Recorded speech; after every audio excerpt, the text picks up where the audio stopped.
এতদিন পর্যন্ত এই পদ্ধতি ফলো করে আমি একদম ফুল প্রুফ ভাবে আমার সব ফাউন্ডেশন কিনে এসেছি। চলুন আমি দেখাই যে কিভাবে আমি সেই ফাউন্ডেশন অনলাইনে চুজ করি। প্রথমে আমি একটু বলি যে ফাউন্ডেশন চুজ করা কিন্তু আরো কিছু পদ্ধতি আছে।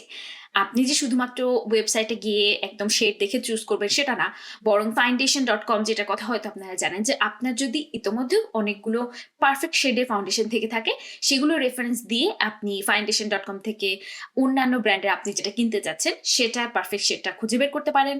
কিন্তু অনেক ক্ষেত্রে আমি দেখেছি যে সেটা আমাকে পারফেক্ট শেড দিতে ব্যর্থ হয়, অথবা তা বাদ দিলাম, যদি আপনি একদম বিগিনার হয়ে থাকেন তাহলে সেক্ষেত্রে আপনি তো জানেনই না বাকি ফাউন্ডেশনগুলোতে আপনার শেড কি, সেক্ষেত্রে কিন্তু foundation.com খুব একটা হেল্পফুল হবে না। দ্বিতীয়ত আছে ভার্চুয়াল ট্রাই অন, অর্থাৎ অনেকগুলো ব্র্যান্ড এই সুবিধা প্রোভাইড করে যে আপনি তাদের ওয়েবসাইটে গিয়ে যদি আপনার ছবি অথবা আপনার ভিডিও শেয়ার করেন তাহলে সেটাই আপনাকে সাহায্য করে একদম পারফেক্ট শেডের ফাউন্ডেশন বাছাই করতে। সেক্ষেত্রে আমি সমস্যাটা দেখেছি আপনার ক্যামেরা ডিভাইস, লাইটিং এগুলোর উপর আসলে অনেকটা নির্ভর করে যে কতটা পারফেক্টলি সে আপনার জন্য সেটা চুজ করতে পারবে, এবং সে কারণে আমি আপনাদের সাথে আমার পদ্ধতিটা শেয়ার করতে যাচ্ছি। এই পদ্ধতিতে সর্বপ্রথম শর্ত হলো যে আপনার আন্ডারটোন সম্পর্কে আপনার সম্পূর্ণ অবগত থাকতে হবে, অর্থাৎ আপনার জানতে হবে যে আপনি কি ওয়ার্ম, কুল নাকি নিউট্রাল আন্ডারটোনে। আর এই নিয়ে যদি কোনো কনফিউশন থেকে থাকে অবশ্যই আমার ভিডিওটা দেখে নিতে ভুলবেন না, সেখানে আমি একটা পদ্ধতি শেয়ার করেছি যেটা আমার খুবই পছন্দ এবং আমার কাছে মনে হচ্ছে খুবই হেল্পফুল আন্ডারটোন নির্ণয় করার ক্ষেত্রে। যদি কনফিউশন থেকে থাকে তাহলে সেই ভিডিওটা দেখে নিতে পারেন।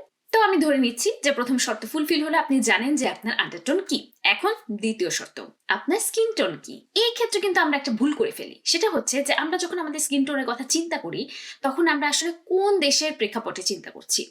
আমাদের দেশের প্রেক্ষাপটে যে ফেয়ার স্কিন টোনে ধরা হয় সে কিন্তু যে ব্র্যান্ডের ফাউন্ডেশন আপনি কেনার কথা চিন্তা করছেন সে দেশের প্রেক্ষাপটে মিডিয়াম স্কিন টোনের হয়ে যাবে বা ফেয়ার টু মিডিয়াম। যেমন আমি যদি আমাকে উদাহরণ হিসেবে দেখাই তাহলে অনেক ফাউন্ডেশনের ক্ষেত্রে আমি কিন্তু ফেয়ার স্কিন টোনের যে ক্যাটাগরি তার মধ্যেই পড়ি না, আমি মিডিয়ামের এক শুরুর দিকে থাকি। এই বিষয়টা মাথায় রেখে আপনার চিন্তা করতে হবে যে আপনি কি মিডিয়াম, ফেয়ার নাকি ডার্ক স্কিন টোনের অধিকারী। এই গেল দ্বিতীয় শর্ত। এখন তৃতীয় শর্ত হলো আপনার প্রথম ফাউন্ডেশন হিসেবে আপনি এমন একটি ব্র্যান্ডের ফাউন্ডেশন বেছে নেবেন যেই ব্র্যান্ড তাদের যে শেড ক্যাটাগরি সেটা আন্ডারটোনের ভিত্তিতে করেছে। এখন এক্ষেত্রে ফাউন্ডেশন ব্র্যান্ডগুলো বিভিন্ন ধরনের ক্যাটাগরি ব্যবহার করে থাকে, যেমন কোনো কোনো ফাউন্ডেশনের শেডের নামে দেখবেন যে ক্যাশু বা স্যান্ড এই ধরনের শব্দগুলো ব্যবহার করা। প্রথম ফাউন্ডেশন কেনার ক্ষেত্রে আমি বলবো যে এই ক্যাটাগরিটা বাদ দিতে, কারণ এটা অনেক সময় কিছুটা কনফিউজিং হয়ে যায়।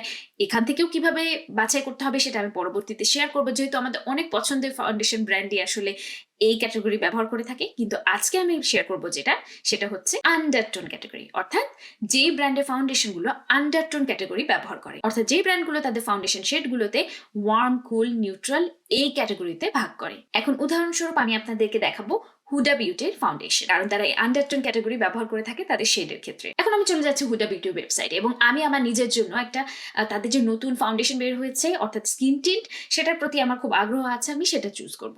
এবং এই ক্ষেত্রে চেষ্টা করবেন সবসময় অরিজিনাল ওয়েবসাইটে যেতে, কারণ যখন দেখা যায় রিসেলারের ওয়েবসাইট থাকে তখন সবগুলো ছবি আসলে পাওয়া যায় না এবং আমাদের কিন্তু সবগুলো রেফারেন্স ফটোই চেক করতে হবে। আমি তাই চলে যাচ্ছি ওয়েবসাইটে এবং সেখানে গিয়ে আমি খুঁজে বের করব আমার সেই ফাউন্ডেশন। পেয়ে গিয়েছি আমার ইজি ব্লার ফাউন্ডেশন। এখন আমি সেটা থেকে শেড বাছাই করব, কিন্তু সবার আগে যে ছবিগুলো আছে সেগুলো আমি একটু স্ক্রল করে দেখি সেখানে আমাকে কতটুকু আইডিয়া দেওয়া হয়েছে। আচ্ছা, এখানে আমি একটু বলে নিই, এখানেও কিন্তু তাদের প্রত্যেকটা শেডের এক একটা নাম আছে, কিন্তু আমরা সেই নামে যাব না। আমরা আগে দেখব তাদের এই যে অক্ষরগুলো বা লেটারগুলো তাদের শেডের পিছনে আছে সেগুলোর দিকে আগে আমরা খেয়াল করব। এখানে লাটে 300N, অর্থাৎ এন দিয়ে তারা বোঝাচ্ছে নিউট্রাল। এমারেটি 310G, জি দিয়ে তারা বোঝাচ্ছে গোল্ডেন, গোল্ডেন অর্থাৎ ওয়ার্ম আন্ডারটোন। এই ছবিতে নেই, কিন্তু বি দিয়ে তারা বোঝায় কুল আন্ডারটোনকে। তো আমি দেখলাম এই সম্পর্কে আমার আইডিয়া হলো। এখন আমি চলে যাব নিচে, স্ক্রল করলে আপনারা দেখতে পারবেন fair to light, light to medium, এরপর আছে tan, deep, tan, rich, rich. আচ্ছা, কিন্তু আমি দেখাচ্ছি আমার নিজের উদাহরণ দিয়ে। তো আমি যদি যাই তাহলে সবার আগে আমি আমার স্কিন টোন সিলেক্ট করব। তো আমি লাইট মিডিয়াম টু মিডিয়াম নিলাম এবং আন্ডারটোন সিলেক্ট করব নিউট্রাল। এখন আমার কাছে অপশন আছে চারটি: macaron, toasted coconut, latte, butter pecan. এখন আমি কি করব, আমি আমার ব্রাউজারে চলে যাব, আমি সার্চ দিব Hooda beauty easy blur foundation swatches. এখন ইমেজে গিয়ে আমি প্রথমে দেখব যে আমার যে শেডগুলো নিয়ে আসলে আমার কনফিউশন সেগুলো একটু কেমন দেখা যায় সেটা দেখতে চাপ। এই হচ্ছে আমার শেডগুলো, আমি যেগুলো আসলে চাচ্ছি। এখন ম্যাকারন যদি আমি দেখি, সবার আগে ম্যাকারনটা খুঁজবো। এখানে দেখতে পাচ্ছি ম্যাকারন, আমার কাছে দেখে যেটা মনে হচ্ছে এটা যার হাতের এগেইনস্টে আসলে সোয়াচ করা হয়েছে, তার হাতের স্কিন টোনটা দেখে মনে হচ্ছে যে অনেকটা আমার কাছাকাছি। তো সেখানে যদি আমি দেখি ম্যাকারনটা আমার কাছে মনে হচ্ছে একটু বেশি লাইট। আমি ফাউন্ডেশন বাছাই করার ক্ষেত্রে এক শেড ডার্কে যেতে রাজি আছি, কিন্তু লাইট না কোনোভাবেই। তাই হচ্ছে আমি ম্যাকারনটাকে বাদ দিচ্ছি। এরপরে আছে আমার টোস্টেড কোকোনাট। টোস্টেড কোকোনাট যদি আমি দেখি, এটা আমার কাছে মনে হচ্ছে নিউট্রাল হলেও এটা একটু ইয়েলো বেশি। আমার কাছে মনে হচ্ছে যে ইয়েলোটা বেশি, এটাও আমি বাদ দিচ্ছি কারণ বাকিগুলো আমি একটু যাচাই করে দেখতে চাই। আর লাটে আছে, লাটে যদি আমরা তুলনা করি তাহলে টোস্টেড কোকোনাট থেকে কিন্তু এটা আরেকটু কুল, অর্থাৎ ম্যাকারুনের মতন এতটা লাইটও না, টোস্টেড কোকোনাটের মতো এতটা ওয়ার্মও না, মোটামুটি একটা মিশেল।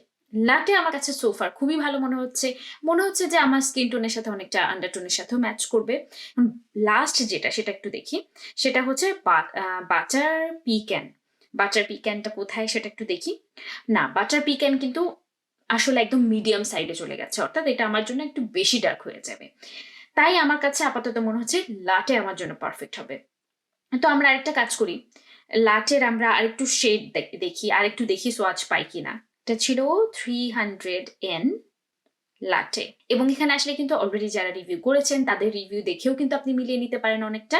যদি তাও না হয়, এখানে আমি একবার দেখি যে লাটেটা এখানে কেমন দেখা যাচ্ছে। লাটে যেটা দেখা যাচ্ছে আসলে কিন্তু এটা অনেকটাই হচ্ছে নিউট্রাল আন্ডারটোন, এবং আমি ঠিক যেরকমটা চাচ্ছি অনেকটা এরকম। তাই এটা হতে পারে আমার ক্লোজেস্ট ম্যাচ। তো আমি লাটে বেছে নিয়েছিলাম এবং লাটে ছিল আমার জন্য একদম পারফেক্ট ম্যাচ। এবং এই পদ্ধতিতে আমি যত ফাউন্ডেশন অনলাইনে বাছাই করেছি 90% আসলে একদম পারফেক্টলি ম্যাচ হয়েছে। তাই আমার কাছে মনে হচ্ছে এটা খুবই খুবই ইফেক্টিভ একটা পদ্ধতি। এবং যদি আপনি এরকম একটা দুটো ফাউন্ডেশন একদম স্ট্যান্ডার্ড পেয়ে যান আপনার ত্বকের সাথে ম্যাচ করে, তখন কিন্তু আপনি foundation.com বা বিভিন্ন ওয়েবসাইটে বা সেটার সাথে তুলনা করে আপনি বাকি ফাউন্ডেশন শেডগুলো বাছাই করতে পারবেন খুবই সহজে। তো এই ছিল পদ্ধতি যেভাবে করে আমি অনলাইনে আমার ফাউন্ডেশন শেড বাছাই করি। যদি আপনাদের কাছে উপকারী মনে হয়ে থাকে তাহলে অবশ্যই আমাকে কমেন্ট সেকশনে জানাবেন, এবং জানাবেন যে আর কি বিষয় আপনারা আমার কাছ থেকে জানতে চান। তাহলে দেখা হবে পরবর্তী ভিডিওতে। ততদিন পর্যন্ত ভালো থাকুন, সুস্থ থাকুন। This is Sara Diba, signing off today from Sara's makeup Quest.